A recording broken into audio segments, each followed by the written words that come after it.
In the late 1970s, I was a shipyard worker in Philadelphia who wandered off the street into the office of a very strangely named organization called NYCOSH.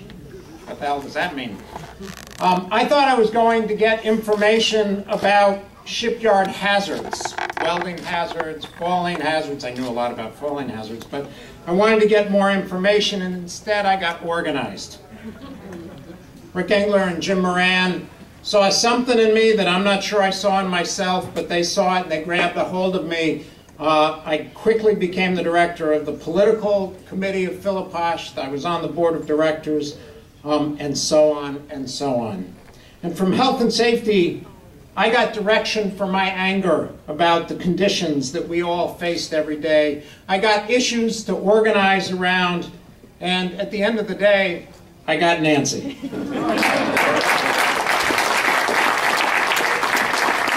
From the COSH movement, I learned about power, and I came to understand how important control over work is. Whether you are a manufacturing worker, a construction worker, a teacher, or whatever. Randy left before I got to say that line. What we know is that management is reorganizing work in ways that are toxic for all of us. Lean production, speed up downsizing, job combination, long hours of work, technology that monitors us, pushes us, and displaces us. It's happening everywhere.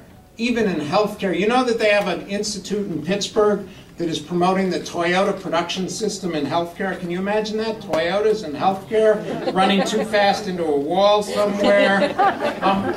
I've learned a lot about healthcare in the last 3 years. I was diagnosed with cancer almost exactly 3 years ago and have been fighting it ever since. And I'll tell you, when I go to that hospital, I don't want to see a robot.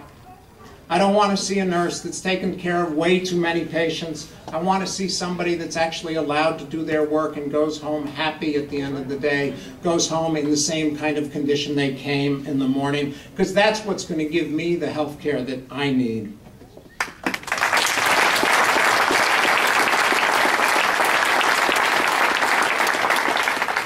My father, Pete Richardson, made an incredibly valiant effort to try and get down here tonight and wasn't able to do it.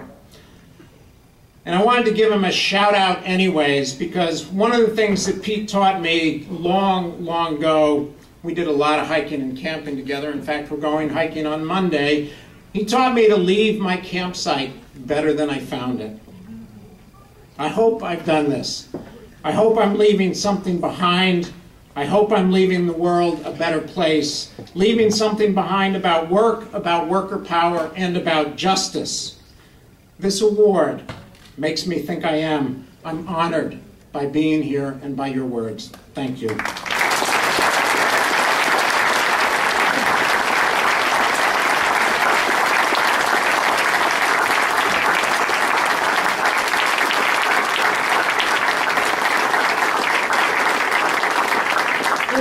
Such an honor for me to be here with this incredible lineup of awardees, with NYCOSH, with all of you. Shout out to my Sisters of Steel out there, and with my partner in crime and my greatest mentor, to share the Karen Silkwood Award, and I feel like Karen Silkwood's spirit is all around us as well. But I was thinking what a long, strange trip it's been to get here. I grew up in the labor movement. My mom was a union organizer in the 1930s with Office Workers CIO, and then she was an AFT member. My uncle was Assistant Director of Education for the CIO and then for the AFL-CIO, and at 16 I left home in Levittown, Long Island, wanting nothing to do with the family business, the labor movement. I moved to Michigan, I worked various jobs, and promptly joined a motorcycle gang. It was Howard Levy, some of you might remember him from Health Pack, who helped pull me back from the abyss after I had come to the conclusion that free clinics weren't the answer to the failing healthcare system in the United States. He suggested that I go back to hospital work, organize unions, build labor community alliances, and take on the medical industrial complex. Sounded good to me. So I spent some years doing that, and then in the late 1970s took a new job at NYCOSH, Massachusetts' sister organization to NYCOSH. And the rest, as they say, is history. I brought my workplace experiences with me to my job at NYCOSH, and maybe some of the motorcycle experiences as well. And I was educated there by workers in many different industries. And it's those experiences early on with workers and unions that I met through my COSH work that has shaped my health and safety work. I want to share one teachable moment.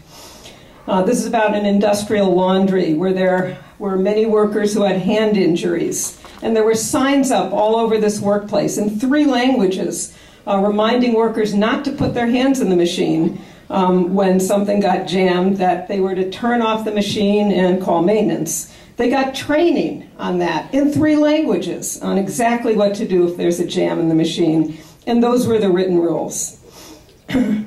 But this company had downsized maintenance. It took 20 minutes to 2 hours for maintenance to get to your machine to fix it, and all the workers there were on production quota. If they didn't make their quota by the end of the day, they would be fired. So the real rule was you better put your hand in the machine to unstick a jam, but if you get injured, it's your fault. It became very clear to me that while training on medical, legal, and technical aspects of health and safety are important, the struggle isn't just about addressing a knowledge deficit. There's a real power deficit that's causing job injury, illness, and death. So building collective voice and union power became an integral part of my work and our job in the health and safety movement. And this is the arena that Charlie and I have focused our labor education work in. And our work was shaped by our interactions with so many people in this room that I want to thank you all. We're going to take our last moments here to also remember the health and safety of our troops and of the people in Iraq and Afghanistan. Next week, Congress is poised to authorize another $33 billion for the wars, dressing it up with billions more for necessary and worthwhile causes. Please call your senators, call your congresspeople, ask them to vote no on the poison pill package, and then vote yes on the new appropriations that don't include war funding. We say not one more day, not one more dime, not one more life, not one more lie. End the occupations. Bring our troops home now. And take care of them when they get here. Thank you.